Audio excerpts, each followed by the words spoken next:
Excelentíssimos colegas vereadores, cidadãos de Passo Fundo, venho a essa tribuna, meu segundo grande expediente, manifestar-me sobre os fatos políticos que ocorrem na esfera nacional, eventos políticos de grande importância e que demonstram o fracasso completo das instituições políticas de nosso país. De fato, o assunto pelo qual venho me pronunciar é crise política. Crise política que tem tornado o nosso ambiente, sejam nos parlamentos municipais, estaduais ou no Congresso Nacional, quase que em clima de guerra. E gostaria de perguntar a todos aqueles que nos acompanham e que vieram aqui prestigiar este momento, e principalmente aos telespectadores que nos assistem pela TV Câmara, quais seriam as causas da crise política? O eminente jurista brasileiro Pontes de Miranda já dizia há muitos anos, em suas obras, que existe uma diferenciação clara entre a autocracia e a democracia. Sendo a autocracia, colegas vereadores, um regime de organização política que busca o benefício de grupos, partidos, segmentos. E a democracia, como todos sabem, o tipo de organização política que busca fazer algo em prol do povo. Ora, não basta termos em uma Constituição, não basta termos na lei orgânica do município a expressão democracia. O que caracteriza e faz de fato com que um governo seja do povo, para o povo e pelo povo, não é a descrição em um texto normativo. O que faz com que a democracia de fato seja concretizada são mecanismos, arranjos de organização política que façam com que o desejo das pessoas, expresso principalmente por meio do voto, seja concretizado. O que caracteriza a democracia é a transformação de desejos e esperanças em resultados concretos. E nada adiantará defendermos o lema da democracia se nós não observarmos a existência de ferramentas para que ela ocorra. De fato, nós falamos tanto em corrupção nos dias de hoje, sem perceber que, na verdade, a corrupção faz parte da natureza humana. O homem tem tendências para agir pelo bem e pelo mal, vereador Luiz Miguel. Isso é inerente à natureza do ser humano. Tanto que não são apenas os políticos que são corruptos e corruptíveis. Muitas vezes, vereador Rufa, o próprio cidadão civil acaba se corrompendo. Então é fácil constatar que a corrupção faz parte da natureza humana. Não é uma chaga exclusiva da política. Embora os políticos hoje, de fato, sejam aqueles que mais demonstrem comportamentos corruptos. Mas quando queremos corrigir comportamentos corruptos de qualquer pessoa, como que nós conseguimos impedir a prática de comportamentos corruptos? Pergunto àqueles que hoje aqui nos acompanham, e agora o vereador Roberto que se faz presente, prestigiando o meu grande expediente. Quando queremos, por exemplo, que uma criança, vereador Renato, não mexa em determinados objetos, ou não coma a sobremesa antes da refeição, nós não tiramos esses objetos do campo de visão da criança? Sim, é assim que agimos, não? E por que agimos assim, vereador Meirelles? Para evitar a tentação? Tudo aquilo que está no campo de visão da criança vai aumentar a sua tentação. Como eu falei, a corrupção é inerente ao ser humano, pode agir pelo bem e pelo mal. E no que se refere aos políticos, quanto maiores forem as tentações para o comportamento corrupto, maior será a corrupção. Então, se nós queremos de fato mudar a corrupção dos políticos, nós devemos eliminar as possibilidades de tentações para a prática de comportamentos corruptos. Já diria um historiador britânico, Lord Acton, que todo o poder, vereador Rudimar, corrompe. E o poder absoluto corrompe absolutamente. Quanto mais concentrarmos o poder nas mãos de poucas pessoas, mais tentações ofereceremos a essa pessoa para que seja corrupta. Por isso, quanto mais dividido o poder, mais separado e controlado o poder, menores as tentações para a prática de corrupção. Por esse motivo, trago hoje no meu grande expediente a discussão acerca da reforma política e das ferramentas jurídicas que deveremos implementar para eliminar as tentações aos políticos, para eliminarmos a concentração de poderes nas mãos dos políticos. E por isso que a discussão que trago sobre os sistemas de governo são não apenas importantes, como a única alternativa capaz de tirar o Brasil do mar de corrupção que se encontra. Afinal, sabemos todos, não lhes parece estranho que trocando presidentes, trocando governadores, trocando os políticos, desde o início da República, pelo processo eleitoral, trocando partidos, ora de esquerda, ora de direita, nós tenhamos sempre as mesmas críticas da população? Será que de fato os problemas são mesmo os políticos, pessoas físicas, e não o sistema pelo qual esses políticos adentram para fazer política? Pergunto, se não trocamos o sistema e as ferramentas de se fazer política, será que é lógico exigir que os políticos mudem o seu comportamento? Conseguiremos outras condutas se mantivermos sempre as mesmas regras? Se são os políticos que fazem as regras, as instituições, o sistema eleitoral, depois de feitas essas regras, são elas que condicionam o comportamento e as práticas dentro da política. E pergunto a vocês, vereadores, principalmente os que adentraram agora, a impressão dentro do parlamento pelas regras da política não são outras do que quando observávamos a política do lado de fora? E por quê? Será que o problema, de novo, repito, são tanto os políticos ou as regras pelas quais a nossa Constituição obriga a fazermos política? E discutindo sobre a reforma política e os sistemas de governo, seria importante frisar que nós temos dois grandes modelos e duas grandes opções que se abrem aos brasileiros. É o sistema presidencialista, o qual o Brasil hoje adota, e o sistema parlamentarista. Pediria ao meu caro Miqueias que coloque a imagem da organização do nosso sistema presidencialista em nosso telão, para que nós possamos demonstrar de modo claro como que nós temos organizados os nossos poderes. Até porque imagino que grande parte da população não saiba. Se observarmos, nosso sistema de poder se divide em três grandes poderes. Poder executivo, que nós temos à esquerda, poder legislativo, apequenado ao meio, e um poder judiciário à direita. É isso que se ensinam em todos os cursos de direito pelo Brasil. Três poderes independentes e harmônicos entre si. Muito bonito na teoria. Artigo 2º da nossa Constituição da República. Agora, esses três poderes, criação de Montesquieu já no século XVIII, são ainda adotados no Brasil em pleno século XXI, quando quase nenhum país no mundo, a não ser os da América Latina, que não por coincidência apresentam os mesmos problemas de corrupção que o Brasil, mantém ainda esse sistema. Não foi à toa que coloquei o poder executivo preponderante e maior que os demais poderes.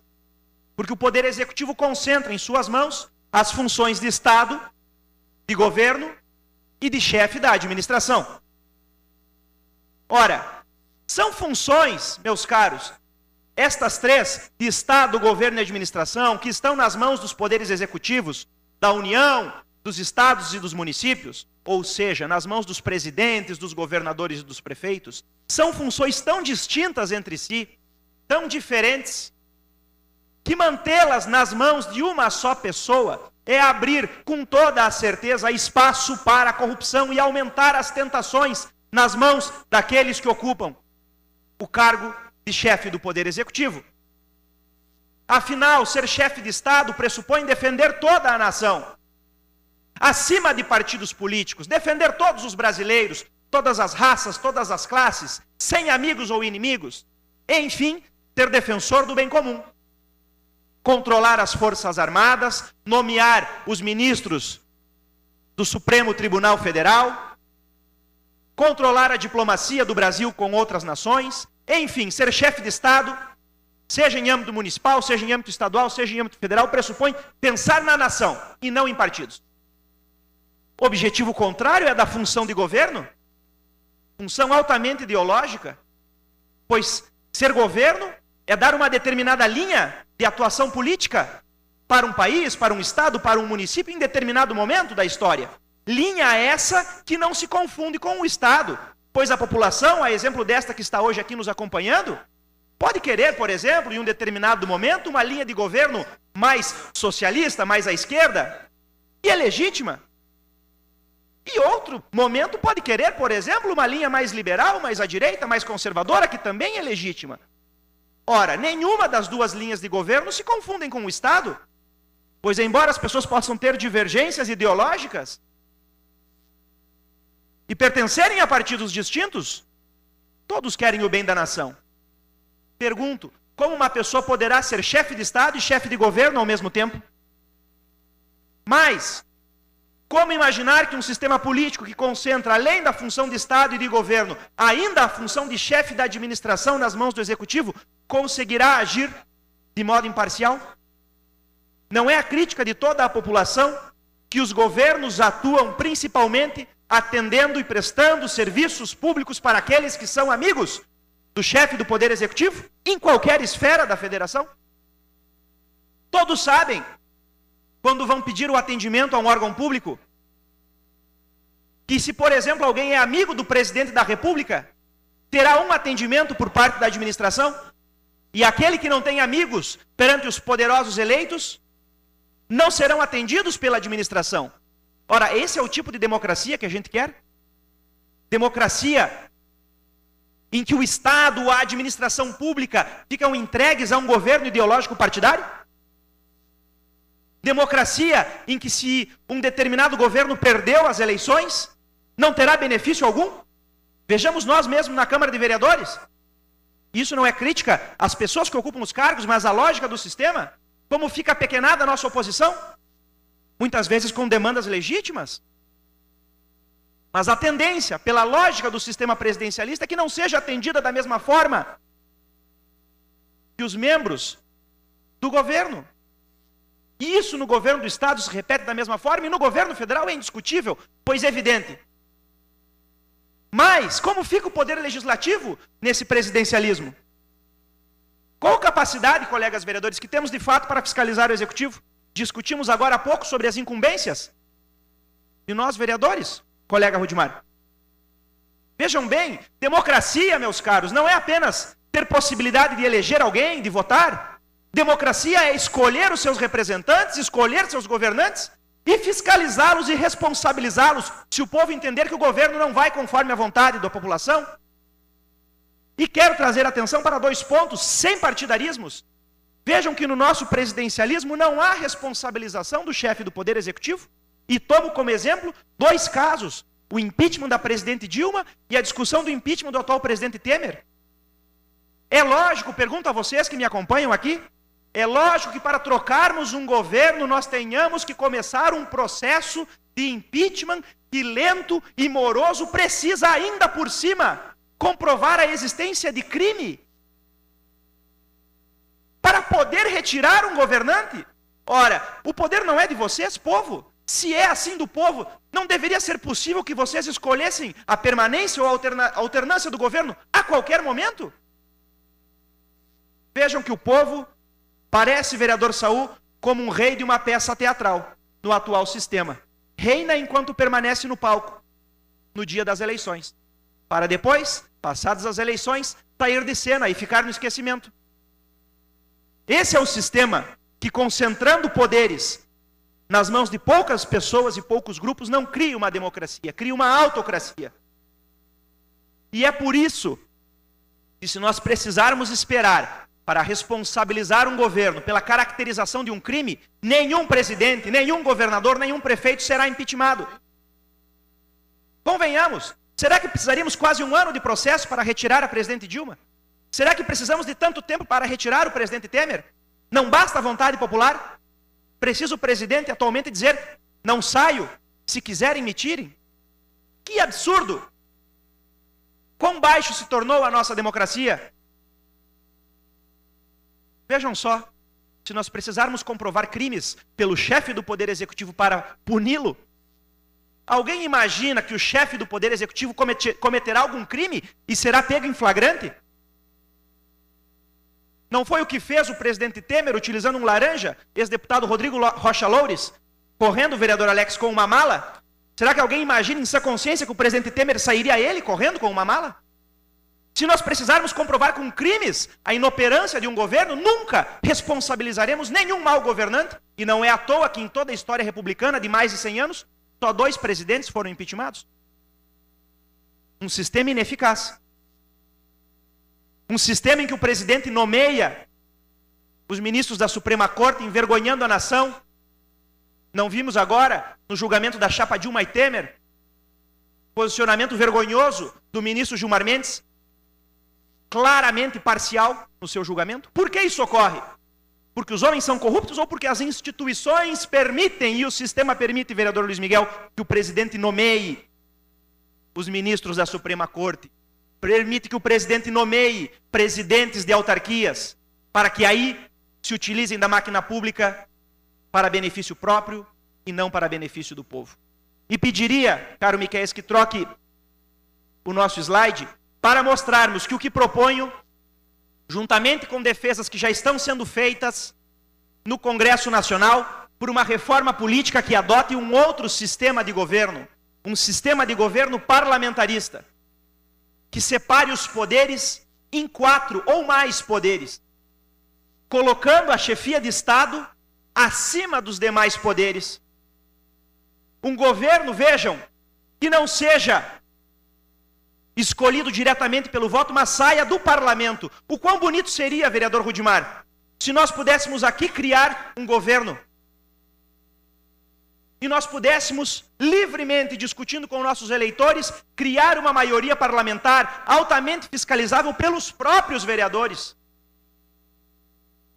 E vejam que no parlamentarismo, para a troca do governo, não precisa comprovar crimes, não precisa processo de impeachment. Então, somente uma moção de desconfiança de qualquer membro do Legislativo colocaria abaixo o governo. É evidente que em um sistema assim, como ocorre em toda a Europa há mais de 60 anos, a política é algo benéfico. Não tem ares de sujeira, como é no Brasil e em toda a América Latina. Agora, é evidente, nós não conseguiremos, com um sistema presidencialista que concentra poderes nas mãos de poucos, ter outros resultados que não a corrupção. A tentação é muito grande. Por isso que esse sistema, dividindo os poderes, colocando o legislativo como aquele que de fato comanda o governo, tem maiores condições de atender a população. Diversos deputados, é claro, propõem a adoção do parlamentarismo, embora poucos tenham coragem, de fato, de implementar. Vejam que coloquei a administração pública neste gráfico totalmente desvinculada do governo. Para quê, vereador Rufa? Para que seja feita somente por técnicos, não por politiqueiros. É evidente que uma Petrobras controlada por alguém ligado a um partido político tenderá à corrupção. Imaginar que não é sonhar que os homens sejam santos. Um regime político, um sistema de governo tem que separar a administração, não deixando-a nas mãos do governo político partidário. Um sistema político adequado não pode ter o Estado com as suas altas funções nas mãos de uma linha de governo ideológico. Eu me preocupo, vereador Rufa, e lamento porque estudando esses temas vejo, de fato, e repito, como a oposição fica sem armas. Mesmo que tenham projetos benéficos à comunidade, todos serão vetados. Alguém acha que o governador Sartori irá aprovar algum projeto do PT, por exemplo? Ou que a presidente Dilma aprovaria um projeto do PSDB? Ou que o presidente Temer hoje aprove um projeto do PT, mesmo que o bem faça para o Brasil? Se entregarmos a função de vetar e sancionar leis a um líder de governo, nós nunca teremos uma democracia. Teremos o uso da política para grupos. Mas os cidadãos não percebem isso. Colocam as culpas nos políticos, nas pessoas físicas, sem perceber que as discussões, principalmente porque nos aproximamos já de novo período eleitoral, se ficarem então somente na discussão de nomes e partidos, sem alterarmos as regras do jogo, nada irá mudar. Ora, quando eu era criança, nasci no ano de 1988, eu escutava que o problema do Brasil era a economia, país de terceiro mundo, por isso que não ia para frente. Chegamos no governo Lula a ser a 7ª economia do mundo e os problemas continuaram os mesmos. Crise na segurança, crise em diversos setores. O problema não são partidos, o problema não são políticos, não são nomes, é um sistema totalmente corrupto. Se observarmos, não existe um país no planeta Terra que adote um presidencialismo que funcione. Nenhum. Eu gostaria que alguém me dissesse: o problema está nos homens, basta escolhermos um líder santo que a política melhorará. Com o presidencialismo, caros senhores, nem com o Papa Francisco de presidente, teremos uma boa política. Porque o Estado fica vinculado a determinados grupos. O presidente sanciona e veta projetos segundo seu interesse partidário e não conforme o interesse do povo. Nomeia os ministros da Corte Suprema conforme seu interesse partidário, não conforme os interesses do povo. Utiliza das Forças Armadas, da administração pública conforme seu interesse partidário, não conforme o interesse do povo. E se adotarmos um parlamentarismo que separa o Estado do governo, seja em uma forma de governo monárquica, seja numa forma de governo republicana, não teremos esse problema. Se pegarmos as monarquias que temos hoje, Noruega, Inglaterra, Suécia, em todos esses países, o chefe de Estado não opina, não mete o bedelho sobre o governo, porque o governo é feito no parlamento por aqueles que de fato, como diz o artigo 45 de nossa Constituição, representam o povo. O poder executivo não representa o povo. O poder executivo executa o que o legislativo manda. Mas sabemos, não é, caros colegas vereadores, que isso é mera poesia do texto constitucional. Pois na prática os parlamentares se tornam reféns de um poder executivo que concentra tudo em suas mãos. E ficamos quase que abismados, vereador Saul, sem saber o que fazer, pois no mesmo tempo que não temos poderes como legisladores para mudar a realidade, escutamos as críticas dos eleitores que dizem: os parlamentares não fazem nada, melhor seria fechar o legislativo. Lhe concedo a palavra, vereador Dallalana. Obrigado pela parte, vereador Matheus, e muitas vezes, agora nesse teu grande expediente, eu consigo vislumbrar assim, o teu trabalho, a maneira que você tenta trabalhar, a maneira que tu vive a política. Um dia você subiu nessa tribuna e disse que sempre me escutava, me assistia, e eu fiquei muito honrado com isso, e por saber de tudo que tu estuda, do que tu trabalha, do que tu vivencia numa vida pública. E hoje, por várias vezes, um dia você me disse que você via eu bater nessa mesa e dizia que não adiantava mudar os homens, se não mudar as regras e não mudar a lei, né? E isso que tu está falando hoje só me traz esse respaldo que a tua pessoa tem comigo e que eu tenho por você, da mesma maneira, sabendo que você vai seguir, como disse o Beto, esses passos da lealdade, da seriedade, e de ter a mesma palavra. Eu estava esperando esse teu grande expediente de hoje, porque eu sabia que você ia bater nessa tecla, porque é o teu estilo de trabalhar, é o teu estilo de vivenciar, de estudar, e a gente sabe que tipo de governo é que tu defende. Já diz tudo. Quem não te entender, porque não quer entender. Porque já diz tudo. O executivo é para executar o que é feito. Não é para ele mandar. Ele tem que executar aquilo que o parlamento decide. Eu tenho a mesma opinião tua, senão você não ia gostar de mim, não ia dizer isso aí na tribuna, da maneira de eu trabalhar, não de gostar de mim, tu não gosta, que eu sou muito feio, mas quero te parabenizar pelo assunto, e o caminho é esse. Se nós não mudarmos totalmente as regras nesse país, nós não vamos ir a lugar nenhum. Não adianta sair por aí mentir para a população que tem que mudar esse, mudar aquele, que não vai resolver nada. Então está de parabéns pelo assunto. Muito obrigado, vereador. Concedo a parte ao vereador Rudimar. Obrigado, vereador Matheus, por a sua grande expediente. falando com autoridade, e é isso que nós precisamos. Eu vi o seu debate, nós temos que ter mudança, e a mudança chegou. O senhor está de parabéns, e hoje eu vou aprendendo com a Vossa Excelência também. Olha, estou aprendendo muita coisa, que nem agora o vereador Dalalana falou, eu fico emocionado vendo o senhor falar isso aí. Nós temos poderes diferentes. Parabéns, vereador Matheus. Muito obrigado, vereador Rudimar. E na mesma senda que os colegas que fizeram a parte falaram que não adianta mudarmos os homens e as pessoas se as regras continuam as mesmas, traria até um exemplo popular para demonstrar meu argumento, já que minha mãe está presente aqui em nosso poder legislativo.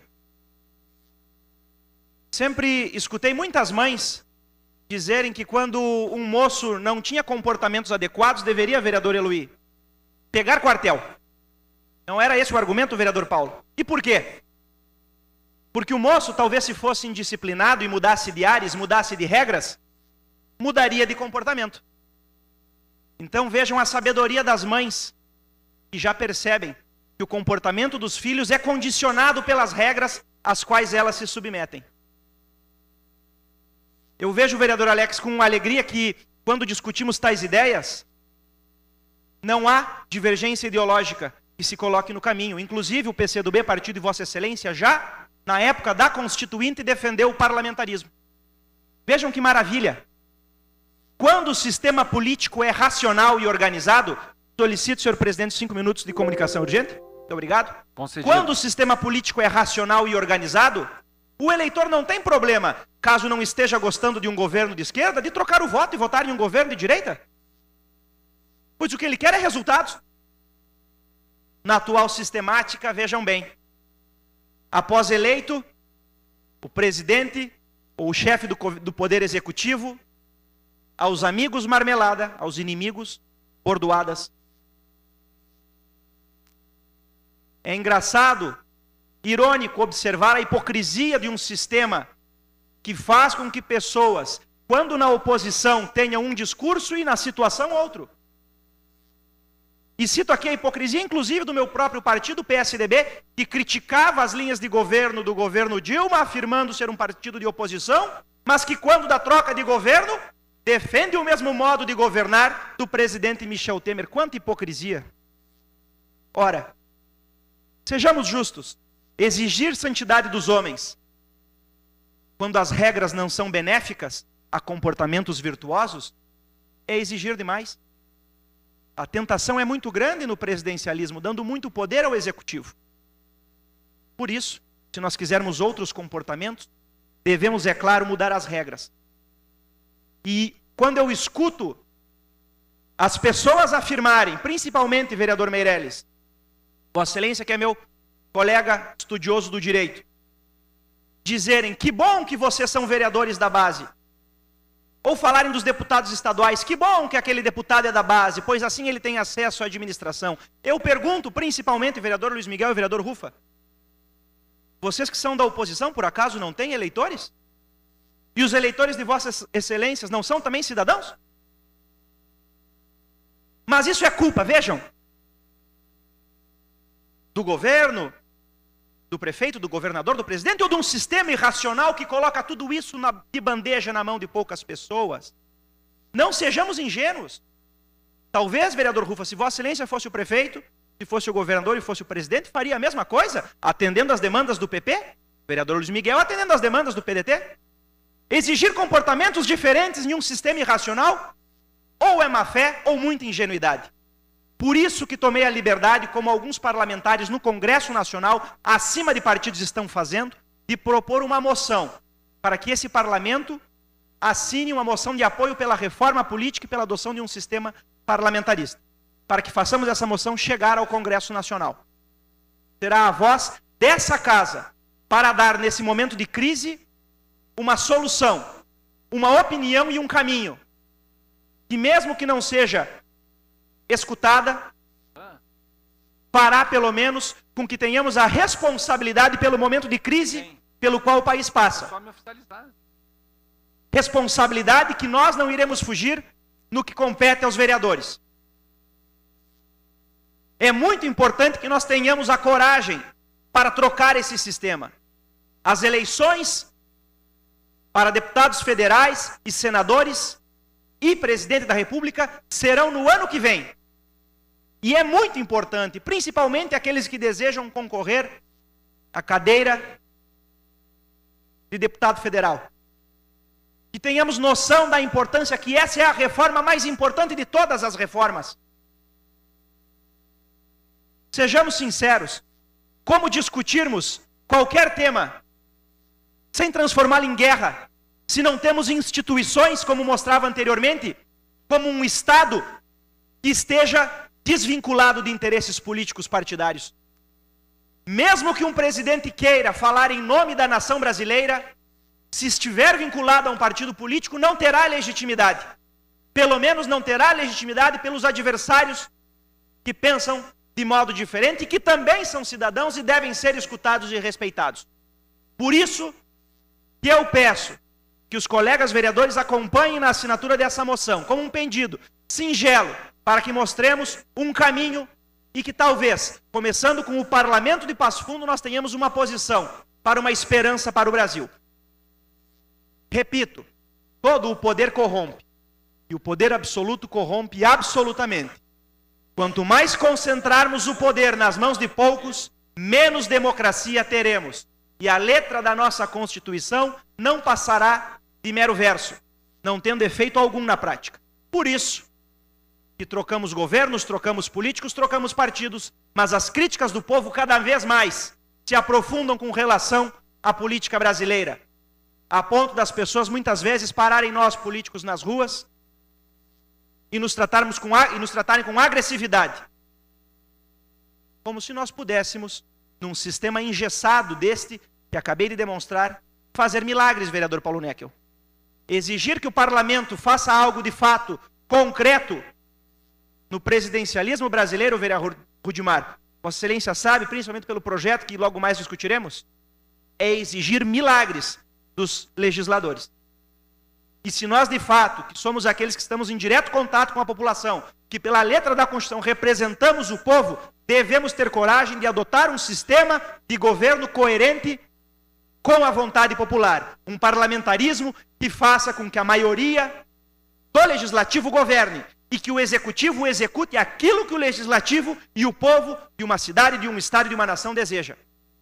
Do contrário, mudam-se os homens, mudam-se as vontades, vã cobiça, já diria Camões.